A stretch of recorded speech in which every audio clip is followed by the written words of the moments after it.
Hello everyone. Today's video is about tube feeding और gastric gavage. Tube feeding और gastric गवाच एक ही word है. Tube feeding का मतलब है एक ट्यूब के थ्रू हम पेशेंट को न्यूट्रिशन जो है वो प्रोवाइड करवा रहे हैं.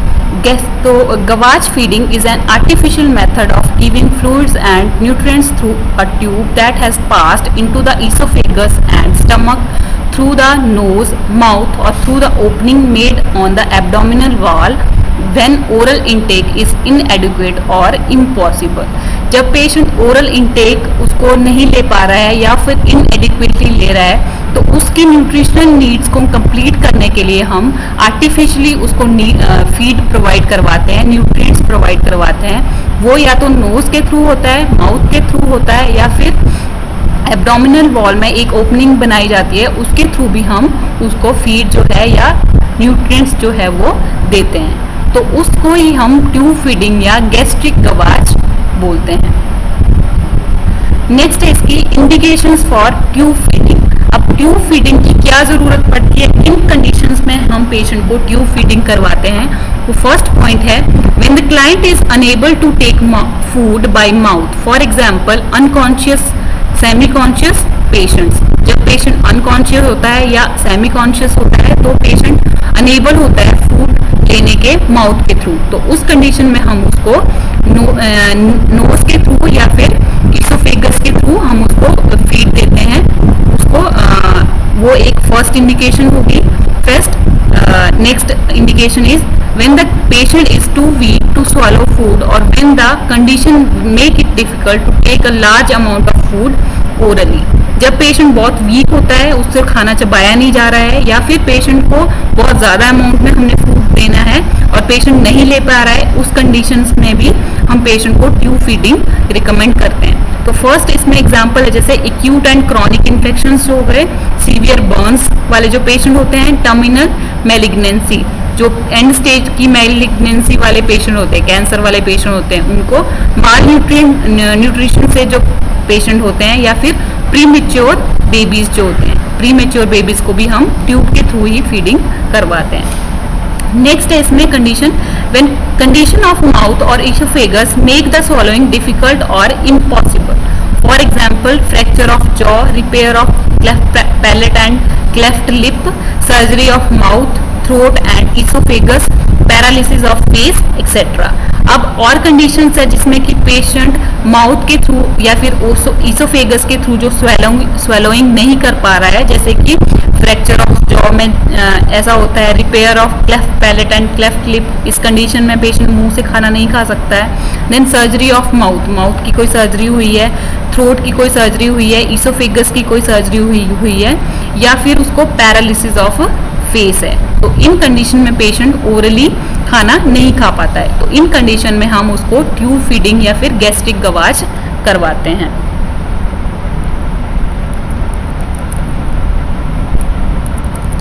नेक्स्ट है advantages of tube feeding.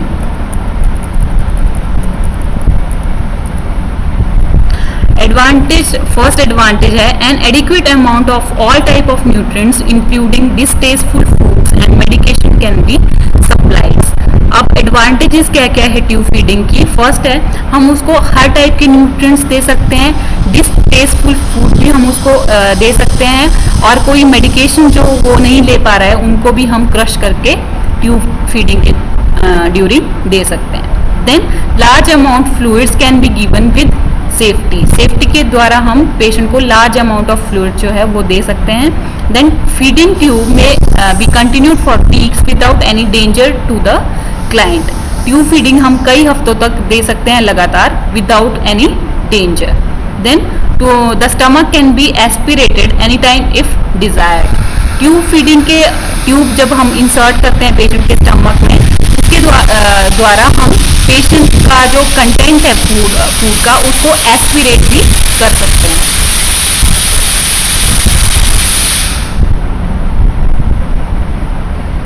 Next है प्रिंसिपल्स इन्वॉल्व इन गैस्ट्रिक गवाच. क्या क्या प्रिंसिपल है जो गैस्ट्रिक गवाच को में इन्वॉल्व होते हैं, साइंटिफिक प्रिंसिपल्स. तो फर्स्ट है इसमें tube feeding is a process of giving giving liquid nutrients or medications through a tube into the stomach when the oral intake is inadequate or impossible. Tube feeding जो है वो एक process होती है जिसके द्वारा हम लिक्विड न्यूट्रिएंट्स या मेडिकेशन जो है वो पेशेंट को ट्यूब के द्वारा उसके स्टमक तक देते हैं जब पेशेंट जो है वो ओरली इनटेक नहीं कर पाता है, इम्पॉसिबल होती है उसके लिए. सो नेक्स्ट है nasogastric tube feeding. Nasogastric tube feeding given from a tube that is passed through the nose and esophagus so that the food may reach the stomach. अब नेजोगैस्ट्रिक ट्यूब फीडिंग जो होती है, nasogastric means knows से लेके उसके stomach तक एक tube हमने इंसर्ट की हुई है. नोज से इसोफेगस के थ्रू होते हुए पेशेंट के स्टमक तक एक ट्यूब हमने प्लेस की हुई है, उसके द्वारा ही हम उसको फीड करवा रहे हैं.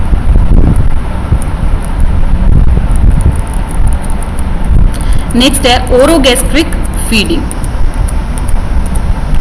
Orogastric feeding given from a tube that is passed through the mouth and esophagus so that food may reach into the stomach. अब इसमें क्या होता है, माउथ और ईसोफेगस के बीच ओरोगैस्ट्रिक फीडिंग मीन्स ओरली माउथ के थ्रू और ईसोफेगस से होते हुए पेशेंट के स्टमक तक हमने ट्यूब डाली हुई है जिससे कि हम उसको फीड दे रहे हैं.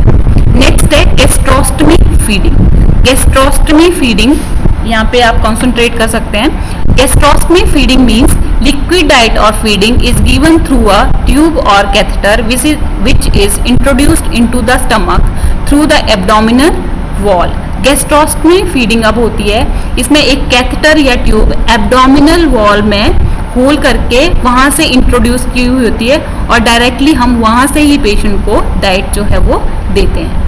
An opening is made through abdominal wall to stomach. Abdominal wall के थ्रू हम स्टमक तक एक ओपनिंग बनाते हैं जिससे कि हम एक ट्यूब उसमें इंसर्ट करते हैं और उस ट्यूब के थ्रू ही हम उसको लिक्विड डाइट या मेडिकेशन जो है वो देते हैं. सेकेंड पॉइंट था अब इसमें a thorough knowledge of anatomy and physiology of digestive tract and respiratory tract ensures safe induction of the tube.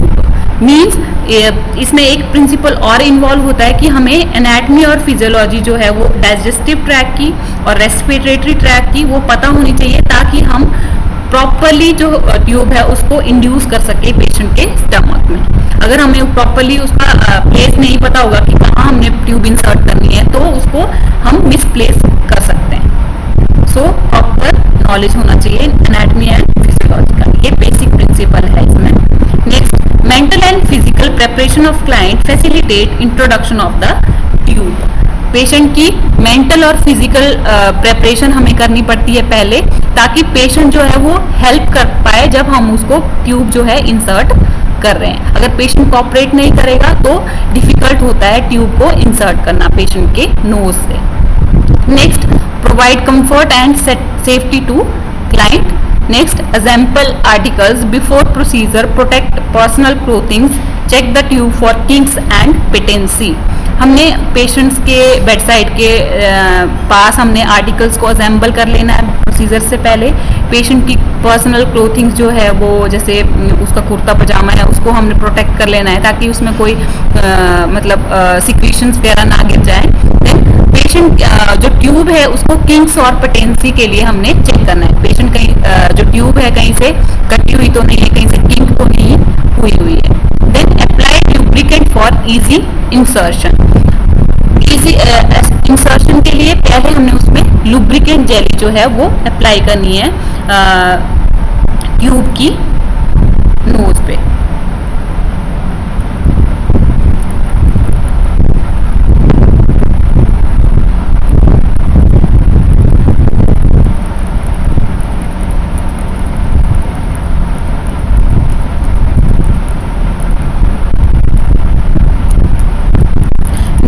Insertion of a nasogastric tube. अब हमने नेजोगैस्ट्रिक ट्यूब को इंसर्ट कैसे करना है पेशेंट के नोज के थ्रू, इसका प्रोसीजर है.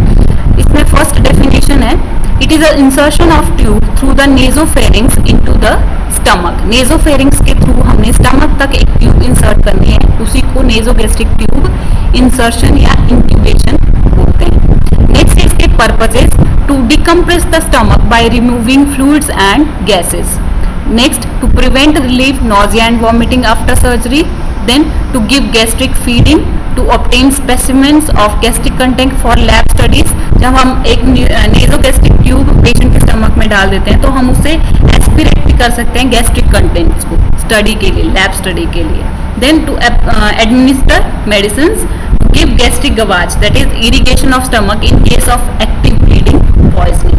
अच्छा, नेजोगैस्ट्रिक ट्यूब के इंसर्शन का एक और पर्पस ये है कि हम पेशेंट की अगर उसको एक्टिव ब्लीडिंग कोई स्टमक में हो गई है या फिर पॉइजनिंग जैसे केसेस आ गया है तो उस केस में भी हम पेशेंट को नेजोगैस्ट्रिक ट्यूब जो है वो इंसर्ट करते हैं और एस्पिरेट करते हैं उसका जो भी कंटेंट होता है.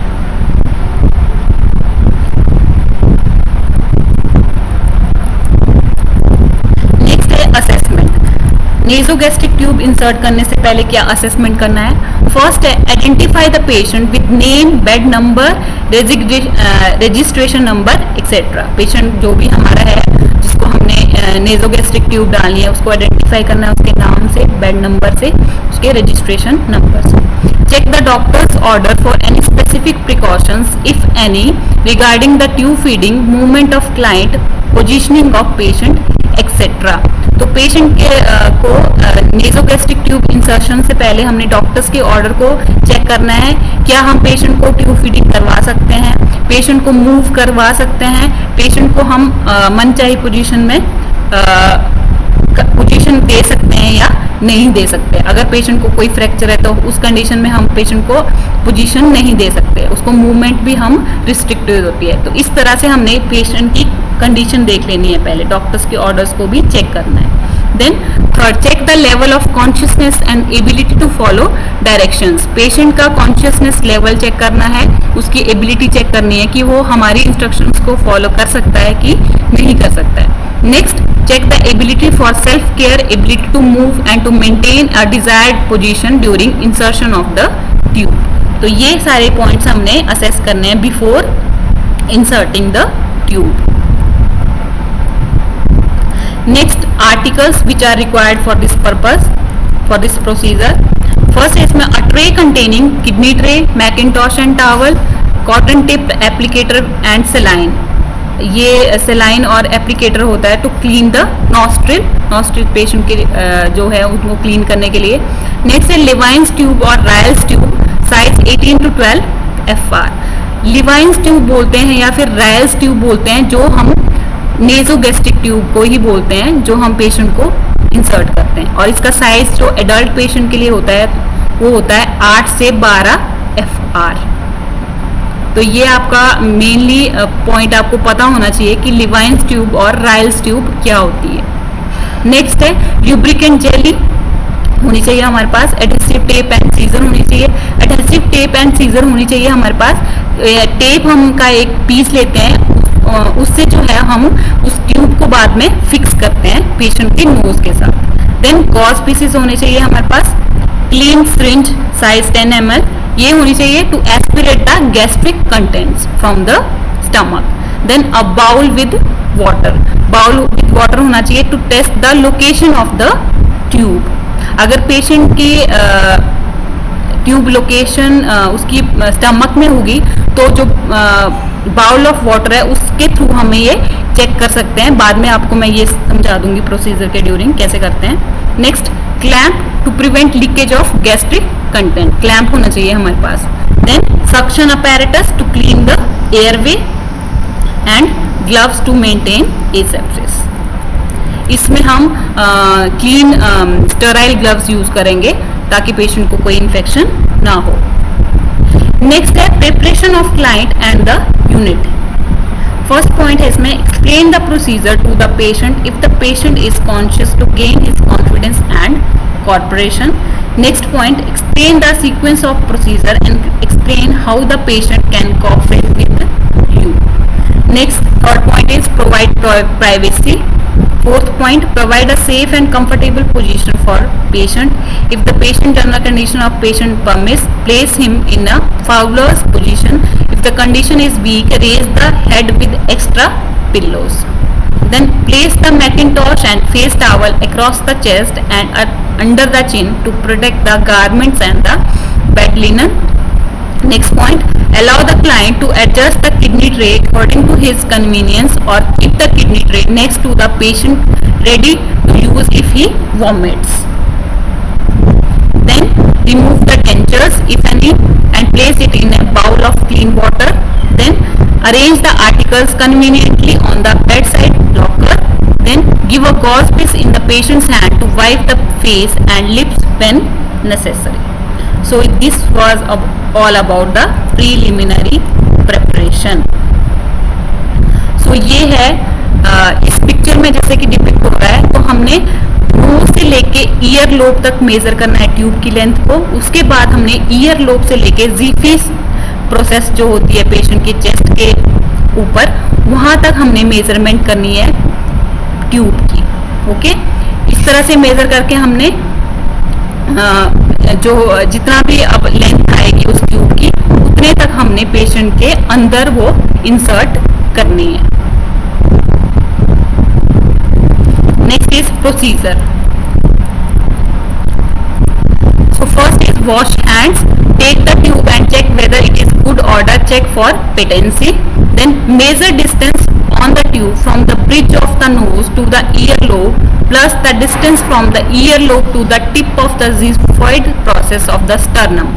Mark the distance of the tube. जैसे कि इस पिक्चर में दिखाया गया था, तो इस तरह से हमने मेजर करनी है ट्यूब की लेंथ को. Next, lubricate the tube for about 6 to 8 inch with the lubricant using a gauze piece. lubricant jelly के थ्रू हमने उसको lubricate करना है टिप ऑफ द ट्यूब को, जहां से हमने इंसर्ट करनी है. Then hold the tube coiled in a right hand and introduce the tip in the left nostril. तो हमने coiled करके ट्यूब को पकड़ना है राइट हैंड से और इंट्रोड्यूस करना है पेशेंट के लेफ्ट नोस्ट्रिल में.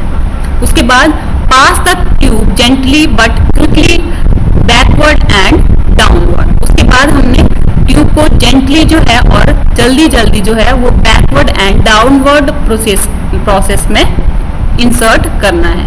Then when the tube reaches the pharynx the patient may gag. जब पेशेंट के pharynx तक ट्यूब पहुंचेगी तो पेशेंट को गैग रिफ्लेक्स आएगा.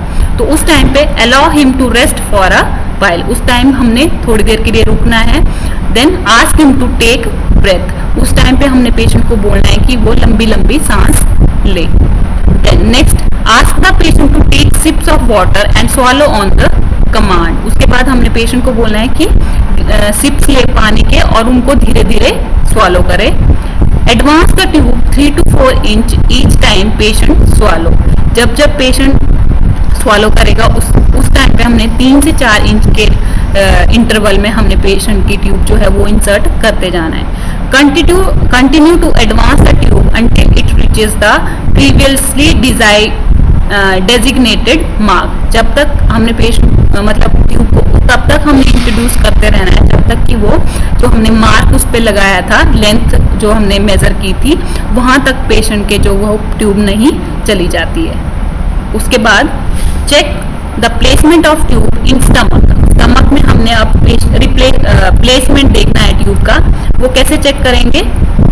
वो चेक करते हैं aspirate for gastric content with the syringe. अब हमने एक जो 10 ml की सिरिंज है वो लेनी है और हमने जो है वो ट्यूब में से एस्पिरेट करना है कंटेंट.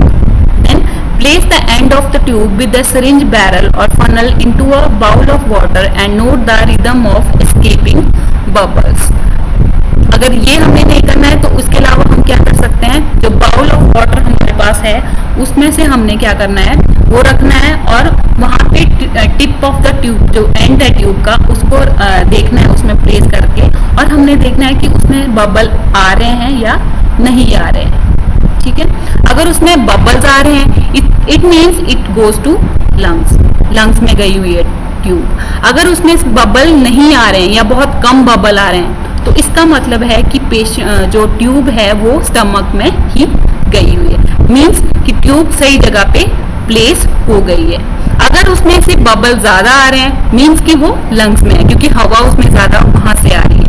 अगर उसमें बबल्स नहीं है या बहुत कम है बबल्स तो इसका मतलब है कि वो स्टमक में गई हुई है। तो ये भी एक मेथड है चेक करने का कि जो ट्यूब है वो प्रॉपरली अपने प्लेस में इंसर्ट हुई है या नहीं हुई है। Okay, next is ask the client to speak, the patient is unable to speak if the tube is in trachea. अगर ट्यूब ट्रेकिया में चली गई है तो पेशेंट जो है वो बोल नहीं पाएगा। तो ये भी एक मेथड है चेक करने का कि पेशेंट की जो एनजी ट्यूब है वो नेजोगैस्ट्रिक ट्यूब है वो अपने प्रॉपर प्लेस पे है या फिर ट्रेकिया में है। नेक्स्ट स्टेप है इसमें secure the tube with tape and avoid pressure on नेयर्स। उसके बाद हमने सिक्योर करना है टेप को, वहां पे चिपका देना है उसको टेप के साथ। टेप अब कैसे लगानी है? Use 8 to 10 centimetre long piece of tape split into one end, place intact end of tape over the bridge of nose and carefully wrap the two ends around the tube। 8 से 10 लंबी जो centimetre लंबी हमने एक tape लेनी है, उसको बीच में से हमने 2 पीसेस में करना है। एक को हमने इंटैक्ट कर देना है ट्यूब के ऊपर और दूसरे को उसके ऊपर से लाते हुए उसके साथ चिपका देना है। तो इस तरह से हमने ट्यूब को फिक्स करना है टेप के साथ। नेक्स्ट है after care of patient and articles. इसके बाद हमने एनजी ट्यूब डाल दी है। अब after care of articles, make patient comfortable in bed and provide oral hygiene every 4 to 6 hourly। Then remove the mackintosh and towel, discard the waste, clean and replace reusable articles, remove gloves and wash hands, record time, date, type of tube placed, aspirate returned and patient tolerance intake output chart। उसके बाद हमने record करना है time, कौन से time पे NG tube हमने डाली डेट के साथ, टाइप ऑफ कौन सी ट्यूब डाली, राइल्स ट्यूब का नंबर क्या था, कौन सी जगह वो प्लेस हुई, जो हमने एस्पिरेट निकाला वो क्या था, कितने अमाउंट में था, ये सारा कुछ हमने रिकॉर्ड करना है इनटेक आउटपुट चार्ट में। So this was the procedure of NG tube insertion. Next है administration of nasogastric tube feeding. अब हमने ट्यूब डाल दी है, अब हमने उसके थ्रू फीडिंग कैसे करवाना है वो नेक्स्ट प्रोसीजर है। तो इसकी डेफिनेशन है administration of feed directly into the stomach through a tube passed into the stomach through the nose. ठीक है, तो फीड हमने डायरेक्टली देनी है, एडमिनिस्टर करनी है स्टमक में through the tube which is inserted from the nose into the stomach. Purposes क्या है? फर्स्ट पर्पस है to provide adequate nourishment to patient who can not feed themself, then to administer medications, then patient who can swallow food through mouth due to surgical procedure. तो उनको हम NG के through जो है वो feed करवा सकते हैं। अब एनजी फीड के लिए आर्टिकल्स हमें क्या क्या चाहिए?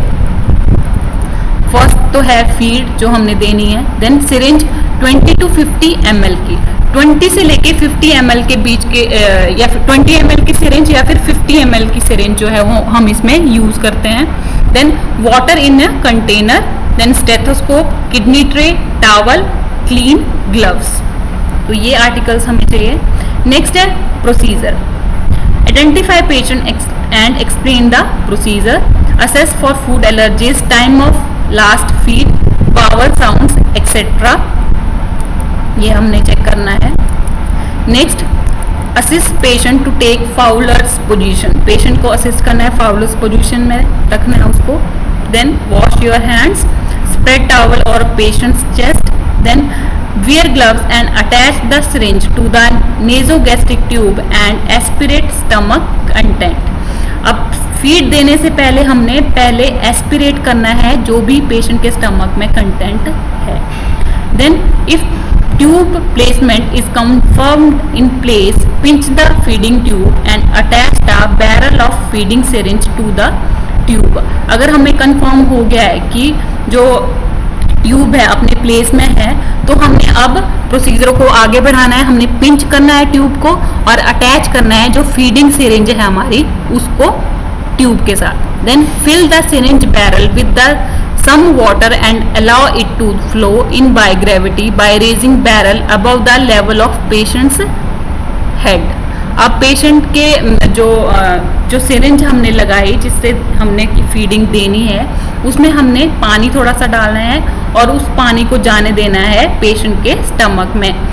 ये जाता है with the help of gravity. हमने पेशेंट का जो सिरिंज था उसको थोड़ा ऊपर उठा लेना है ताकि जो कंटेंट है वो ग्रेविटी के थ्रू पेशेंट के नोज के थ्रू होते हुए स्टमक में चला जाए।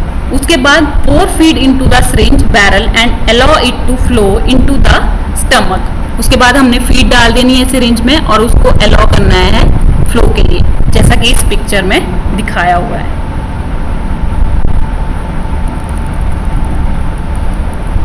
उसके बाद when the feeding is complete, pour 30 ml water and clear the tube, close the end of tube when it is clear। जब हमने सारी फीड पेशेंट को दे दी उसके बाद हमने 30 ml उसमें पानी डालना है सिरिंज में और उसको भी सारी ट्यूब को और सिरिंज को क्लियर करना है इस तरह से। Then after care of patient and articles, उसके बाद जब हमारा प्रोसीजर कंप्लीट हो गया then we have to replace the articles. Rinse article with water and let them dry and replace them. उसके बाद हमने जो सिरिंज थी उसको भी क्लीन वाटर के साथ साफ करना है और उसको रिप्लेस कर देना है। Then keep head end of patient bed elevated for 30 to 60 minute after feed. उसके बाद पेशेंट का जो हेड एंड है उसको एलिवेट ही रखना है हमने आधा घंटा के लिए आफ्टर द फीड। ये क्यों करना है? ताकि पेशेंट का जो फीड हमने दिया वो रिगर्जिटेट ना हो, बैक फ्लो उसका ना हो। अगर पेशेंट को हम लाई डाउन करवा देंगे तो पेशेंट को अनकंफर्टेबल फील होगा। Then wash hands, record type, amount of feed, time of feed in intake output chart. उसके बाद हमने रिकॉर्ड करना है कितना अमाउंट हमने फीड का दिया, कितने टाइम पे हमने फीड जो है वो दिया है। एंड रिकॉर्ड अबाउट बाउवल साउंड्स, जो हमने बाउवल साउंड्स सुने होंगे before the feeding and after the feeding वो भी हमने रिकॉर्ड करने हैं। So this was all about the procedure of nasogastric feeding. First इसमें था नेजोगैस्ट्रिक ट्यूब हमने कैसे इंसर्ट करनी है, उसके बाद उस ट्यूब के थ्रू हमने फीड कैसे करवाना है पेशेंट को। ये तो था नेजोगैस्ट्रिक ट्यूब के बारे में। अब नेक्स्ट है इसमें ओरोगैस्ट्रिक ट्यूब। ओरोगैस्ट्रिक ट्यूब हम कैसे डालते हैं? ओरोगैस्ट्रिक ट्यूब का मतलब है माउथ के थ्रू हमने स्टमक में एक ट्यूब डाली है और उसके थ्रू ही हम पेशेंट को जो भी न्यूट्रिएंट्स है वो दे रहे हैं। सो oral insertion of gastric tube allow the same steps and guidelines as in nasal insertion except the following points। तो जैसे हमने NG ट्यूब डाली थी पेशेंट को वैसे ही हम ओरल ट्यूब भी डालते हैं। उसमें कुछ और पॉइंट्स ऐड हैं जैसे कि pre measure the tube from the lips to the sternum. वहां पे हमने नोज से लेके स्टर्नम तक ट्यूब को लेंथ को नापा था, लेकिन यहाँ पे हमने लिप्स से लेके स्टर्नम तक उसकी लेंथ को मेजर करना है। Then to facilitate the passage of tube ask the client to suck on the tube as if it was a straw at the same time. हमने पेशेंट को उस टाइम पे ऐसे गाइड करना है कि जैसे कि वो स्ट्रॉ है उसको सक कर रहा है, इस तरह से जो उसकी जो ट्यूब है वो इजीली माउथ से लेके स्टमक तक चली जाएगी। तो ये हमने इंस्ट्रक्ट करना है पेशेंट को उस टाइम पे। This was about orogastric tube. Next है गैस्ट्रोस्टमी फीडिंग और जिजोनोस्टमी फीडिंग। तो ये नेजल और ओरल ट्यूब के बारे में और फीडिंग के बारे में आपको एक्सप्लेन कर दिया है। नेक्स्ट आती है गैस्ट्रोस्टमी फीडिंग या फिर jejunostomy feeding. So it is used when there is fistulas, tumours, operations on the upper alimentary tract make it impossible for food to reach the stomach and intestine by normal route। जब हमें लगे patient को कोई fistula है, कोई tumour है और उसका अपर जो एलिमेंट्री ट्रैक है, डाइजेस्टिव ट्रैक है, वो पॉसिबल ही नहीं करता कि फूड वहां तक पहुंच पाए, ठीक है, नॉर्मली। तो उन कंडीशंस में हम क्या करते हैं, गैस्ट्रोस्टमी फीडिंग या जिजोनोस्टमी फीडिंग देते हैं। गैस्ट्रोस्टमी फीडिंग का मतलब है डायरेक्टली हम इंटेस्टाइन में जिजोनम या जो ड्यूडेनम होता है वहां पे फीड को पहुंचाते हैं। तो उसी पार्ट पे हमने बेसिकली होल बनाया होता है, ठीक है, और उसके थ्रू ही हम पेशेंट को जो है वो फीड करवाते हैं. अ पार्ट ऑफ स्टमक और small intestine is brought to the abdominal wall and opening is made into it through the abdominal wall. जो गैस्ट्रोस्टमी फीडिंग में या जिजोनोस्टमी फीडिंग में एब्डोमिनल वॉल के थ्रू एक होल किया जाता है और वहां पे स्टमक या स्मॉल इंटेस्टाइन्स को लेके आया जाता है और उसके थ्रू ही एक ट्यूब वहां पे इंसर्ट करते हैं हम लोग और उसके थ्रू ही फीडिंग पेशेंट को देते हैं. ठीक है. It is essential that the area of the skin around the tube to be kept clean and dry. अब जहां से हमने वो ट्यूब डाली हुई है पेशेंट को, ठीक है, वो एरिया की स्किन को हमने देखना है वो क्लीन और ड्राई होनी चाहिए.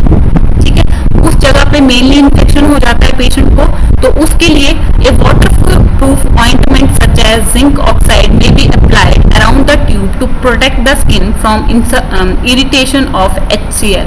अब हमारी इंटेस्टाइन में HCl होता है, तो उससे हमारी स्किन को बचाने के लिए हमें वहां पे जिंक ऑक्साइड करके एक ऑइंटमेंट आता है, उसको अप्लाई करना पड़ेगा और स्किन को वहां पे इंटैक्ट रखना पड़ेगा.